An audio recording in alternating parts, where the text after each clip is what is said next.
नमस्कार।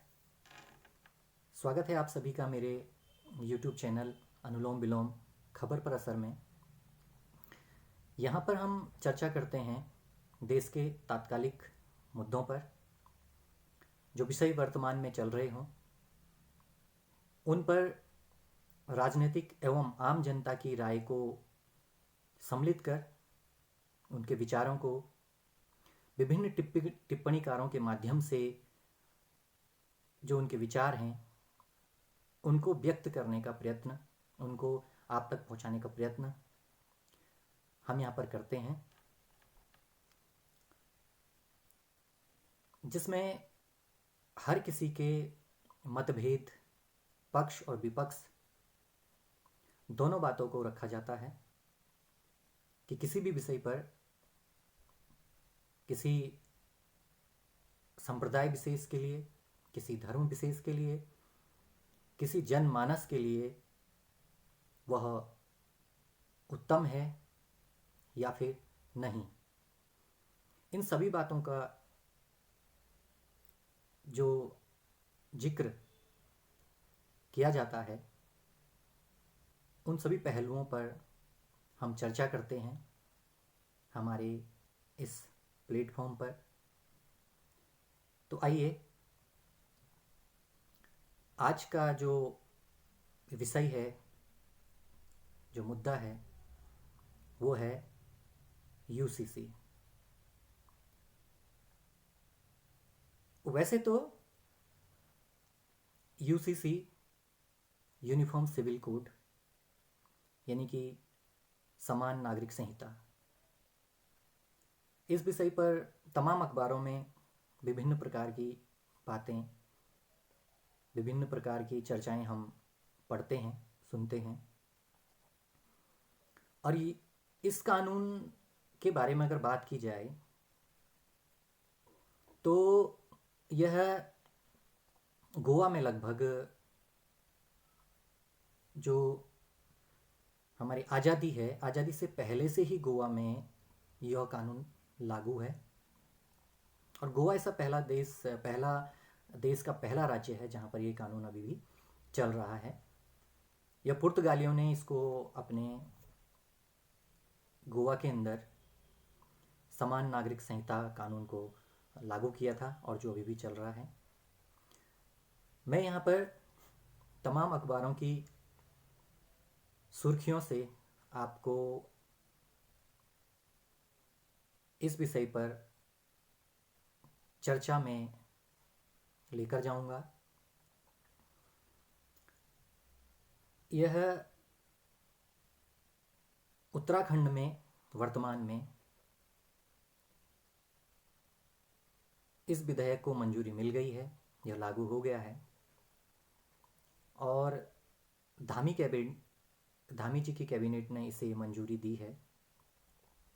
उत्तराखंड में चर्चा का विषय बना हुआ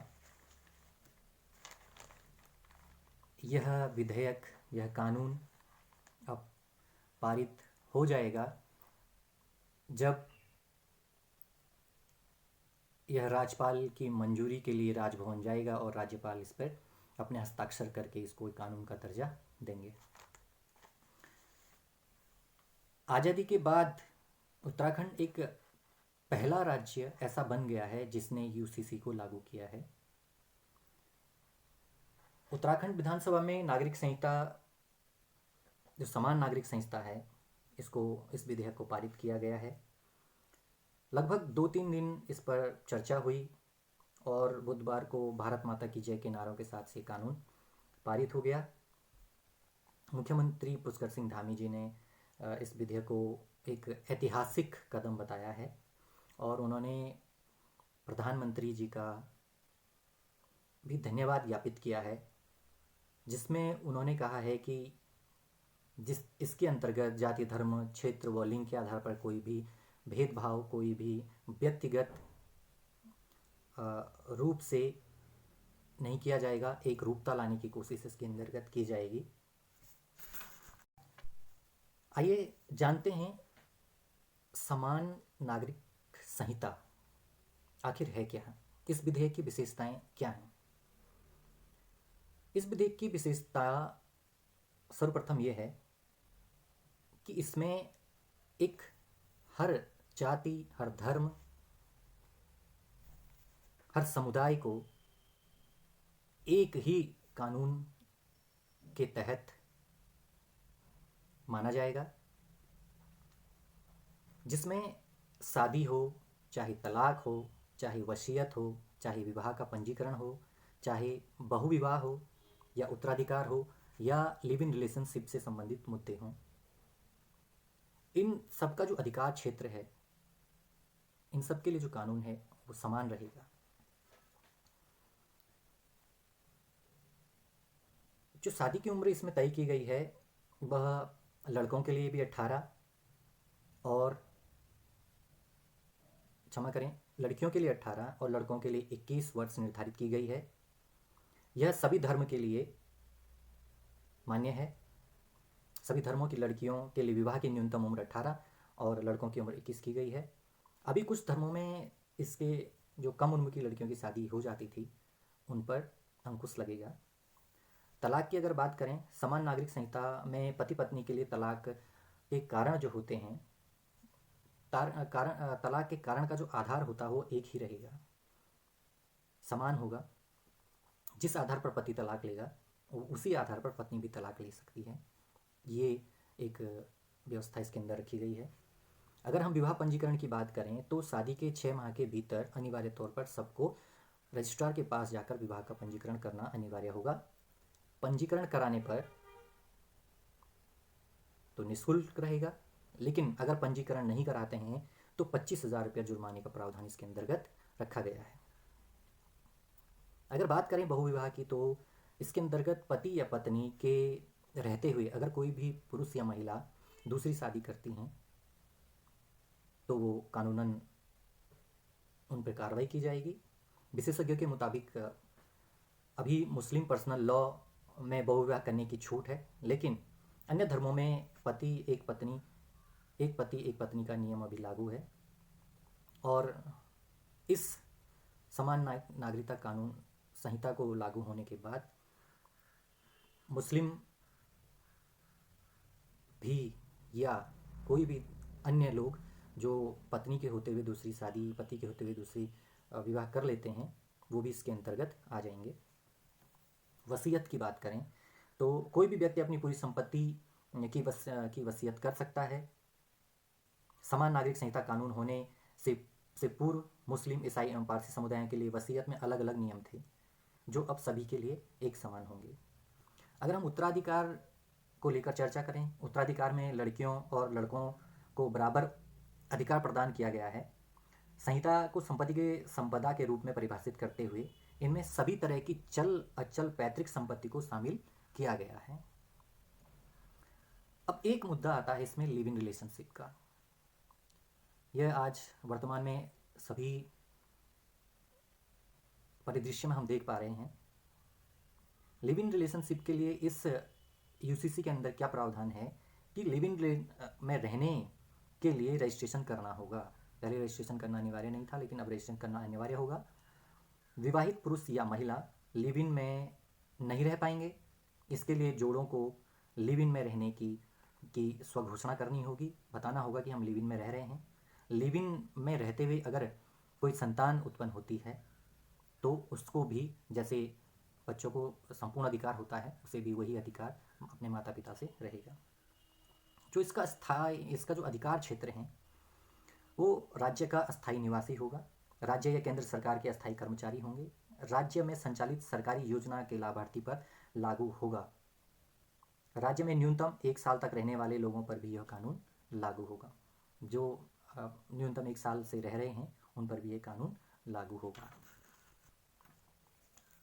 अब कानून जो होता है वो सबको मद्देनज़र रखते हुए बनाया जाता है, लेकिन इसमें राजनीतिक जो मोड़ आ जाता है उससे सबकी राजनीतिक भावनाएं अलग हो जाती हैं, राजनीतिक विचार अलग हो जाते हैं।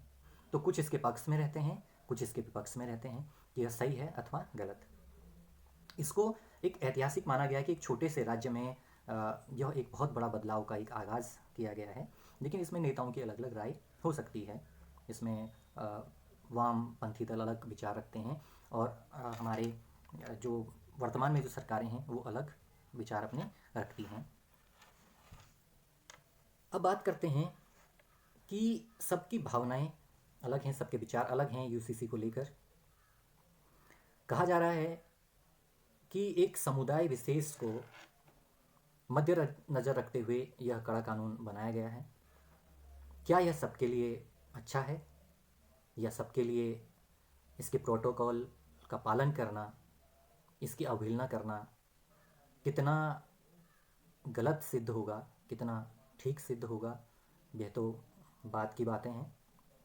लेकिन फिर भी अलग अलग टिप्पणीकार अपनी टिप्पणियाँ देते रहते हैं। यहाँ पर मैं जिक्र करूँगा भारत चौहान जी जो टिप्पणीकार हैं, उनके इसके पक्ष में रखे गए विचारों पर। वो कहते हैं कि एक राष्ट्र एक निशान और एक विधान कौन नहीं चाहता। सभी समानता चाहते हैं, लेकिन कुछ रूढ़िवादी मानसिकता के कारण हम लंबे समय से ऐसी कुप्रथाएं ढो रहे हैं जिनको बहुत पहले ही समाप्त हो जाना चाहिए था। समान नागरिक संहिता की तरफ बढ़ना ऐसी ही कुप्रथाओं के अंत की एक शुरुआत है। यह सामाजिक मामलों में जो सामाजिक मामले हैं उनसे जुड़ी हुई ऐसी संहिता है जो सभी पंथ के लोगों के लिए विवाह, तलाक, भरण पोषण, विरासत, बच्चा गोद लेने आदि के मामलों को समान रूप से लागू होती है। दूसरे शब्दों में कहें तो अलग अलग पंथों के लिए अलग अलग सिविल कानून ना होना ही समान नागरिक संहिता है। मतलब अलग अलग धर्मों के लिए, अलग अलग समुदायों के लिए अलग अलग तरीके के अलग अलग तरीके के कानून ना होना ही समान नागरिक संहिता कहलाता है। किसी भी पंथ या जाति के निजी कानूनों से जो ऊपर है, बढ़ कर के हैं। निजी हमारे अपने कानून हो सकते हैं, किसी अन्य समुदाय के अपने निजी कानून धर्म के हिसाब से हो सकते हैं, लेकिन उनसे भी बढ़कर यह नागरिक संहिता कानून है। भारतीय संविधान के अनुच्छेद 44 में समान नागरिक संहिता का स्पष्ट उल्लेख है, लेकिन राजनीतिक तुष्टीकरण के कारण इसे अभी तक पूरे देश में लागू नहीं किया जा सका। हालांकि देवभूमि उत्तराखंड एक ऐसा राज्य बन गया है जहां ये कानून लागू हो पाएगा। यहाँ समान नागरिक संहिता लागू करने के लिए विधिवत एक कमेटी का गठन किया गया, जिसने पूरे प्रदेश में 20 महीनों तक 72 से अधिक छोटी बड़ी बैठकें करके रायशुमारी की, लोगों की मन की इच्छाएं जानी। 40 से अधिक जन संवाद जो कार्यक्रम किए गए, ऑनलाइन लोगों के सुझाव मांगे गए और तमाम सहमति के बाद, लोगों की सहमति के बाद राज्य मंत्रिमंडल ने इसे विधानसभा में पेश किया। उत्तराखंड की समान नागरिक संहिता में सभी के लिए सुख, समृद्धि और समानता की वकालत की गई है। यदि देवभूमि के मुस्लिम समाज में मौजूद विसंगतियों को यह संहिता दूर कर सकती है, तो मुझे नहीं लगता कि मुस्लिम समाज इसे अस्वीकार करेगा। अगर उनकी परेशानियां दूर हो सकती हैं तो मुझे नहीं लगेगा कि इसमें कोई उनकी अस्वीकार्यता मानी जाती है।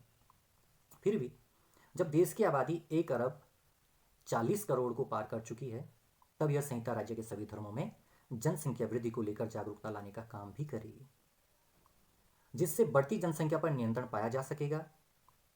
इतना ही नहीं, सभी धर्म को बच्चे गोद लेने की आज़ादी होगी। पिता की संपत्ति में बेटे बेटियों को समान अधिकार मिलेगा। आदिवासी व जनजातीय समाज को देश की मुख्य धारा में जोड़ते हुए उनकी पूजा पद्धति, उनके अधिकारों के प्रति कोई छेड़छाड़ नहीं होगी। इस संहिता से बहुविवाह पर भी लगाम लगेगी। कुल मिलाकर एक राष्ट्र एक निशान एक विधान वर्तमान समय की एक जरूरत बन गया है। समान नागरिक संहिता कानून स्वागत करने के लिए न सिर्फ उत्तराखंड है, बल्कि पूरे देश के लोग तैयार हैं। ऐसा होने पर ही तो बन पाएगा एक भारत श्रेष्ठ भारत। ये मानना है भारत चौहान जो टिप्पणीकार हैं उनका। अब इसके विपरीत जो विचार हैं वो अन्य टिप्पणीकार एक और हुए हैं, भारत रावत, ये भी टिप्पणीकार हैं। इन्होंने भी अपने विचार रखे हैं लेकिन वो इसके विपरीत अपनी बात, इसके विपक्ष में अपनी बात बोलते हैं। वो कहते हैं कि भारत विविध संस्कृतियों, भाषाओं और प्राकृतिक जो वैविध्य है इसका एक गुच्छा है। विविधता इसकी पहचान है, इसलिए इसके बारे में कहा जाता है कि विविधता में एकता है। यह विविधता को खत्म करने के लिए एक प्रकार का प्रयास किया जा रहा है जिसे स्वीकार नहीं किया जा सकता। इससे सब कुछ एक रस हो जाएगा और भारत अपनी मूल प्रवृत्ति को खो देगा। समान नागरिक संहिता को लागू करने की कोशिश इसी नज़रिए को देखना चाहिए, उनको इसी नज़रिए को देखना चाहिए। उत्तराखंड में भले इसे लागू कर दिया जाएगा, लेकिन कई लोगों के लिए इसे खुले मन से स्वीकार करना काफ़ी मुश्किल भरा कदम हो सकता है। समान नागरिक संहिता का विरोध आखिर क्यों किया जा रहा है? असल में हमारा जो समाज है वो बहुसंख्यक समाज है और हम बहुसंख्यक समाज के हितों की वकालत करते हुए आए हैं। और जो समाज हाशिए पर हैं उनको मुख्य धारा से बाहर कर दिया जाता है। जैसे ये संहिता आदिवासियों के लिए गलत हो सकती है। क्यों? क्योंकि आदिवासियों के लिए भारतीय संविधान में विशेष व्यवस्था की गई है। जैसे छोटा नागपुर जो टेनेंसी एक्ट CNT जिसको हम बोलते हैं, संथाल परगना TNC एक्ट, 5वीं और 6वीं अनुसूची आदि प्रावधानों की वजह से ही गैर आदिवासी लोग आदिवासियों की जमीन नहीं खरीद पाते हैं। और अगर समान नागरिक संहिता लागू हो गई तो आदिवासियों की जमीन कोई भी हड़प सकता है, ये उनका मानना है। संभवतः इन्हीं सब के कारण आदिवासियों की जमीनें अभी तक बची हुई हैं, उनकी संस्कृति अभी तक बची हुई है। आदिवासियों पर तो हिंदू विवाह अधिनियम भी लागू नहीं होता है। अब कल्पना कीजिए कि अगर वहां समान नागरिक संहिता कानून लागू हो गया तो क्या होगा? क्या हम यह विश्वास के साथ कह सकते हैं कि आदिवासियों को नुकसान नहीं होगा? इसकी आशंका इसलिए भी होती है क्योंकि जब भारतीय संविधान में आदिवासियों के लिए विशेष प्रावधान हैं, तब भी किसी न किसी तरीके के संविधान की धज्जियां उड़ाने का प्रयास किया ही जाता है। जबकि संविधान में उनके लिए प्रावधान है, फिर भी ऐसा किया जाता है। और जब संविधान में कानून बन करके आ जाएगा, फिर तो उनकी कोई पूछ ही नहीं होगी, उनकी बातों को कोई अहमियत ही नहीं दी जाएगी। जो खनिजों के अपार भंडार के कारण जो समान नागरिक संहिता के नाम पर पूंजीपतियों को आदिवासी इलाकों में लूट की एक खुली छूट मिल जाएगी। इसी तरह मुसलमानों का अपना एक मुद्दा है। उनके मुताबिक जब उनके धर्मशास्त्र पर हमला किया जा रहा है इस कानून के तहत, यदि वे अपने ही देश में अपनी इस्लामी पहचान के साथ ज़िंदगी नहीं गुजार सकते तो उनकी आज़ादी पर हमला करना जैसा ही होगा। हमें सोचना चाहिए कि समाज के अलग थलग जो तबके के लोग हैं अपने अपने हितों के लिए विशेष रियायतें क्यों दी गई थी। भले ही उत्तराखंड में समान नागरिक संहिता कानून लागू हो गया है, पर एक बड़ा वर्ग जो है वो खुशी महसूस कर रहा है। लेकिन जो एक वर्ग ऐसा है जिसके हाथ सिर्फ मायूसी लगी है, वो इस कानून से मायूस हैं। ये विचार थे भारत रावत जो टिप्पणीकार हैं उनके। तो इस तरीके से हम कह सकते हैं कि समान नागरिक जो संहिता कानून है वो किसको फ़ायदा पहुंचाएगा, किसको नहीं, यह एक अन्य चर्चा का विषय है। आप सभी लोगों के मत की प्रतीक्षा रहेगी। आप अपने विचार जरूर व्यक्त कीजिएगा कि समान नागरिक संहिता कानून आखिर आवश्यक है या गैर आवश्यक, या एक सिर्फ राजनीतिक मुद्दा है। धन्यवाद।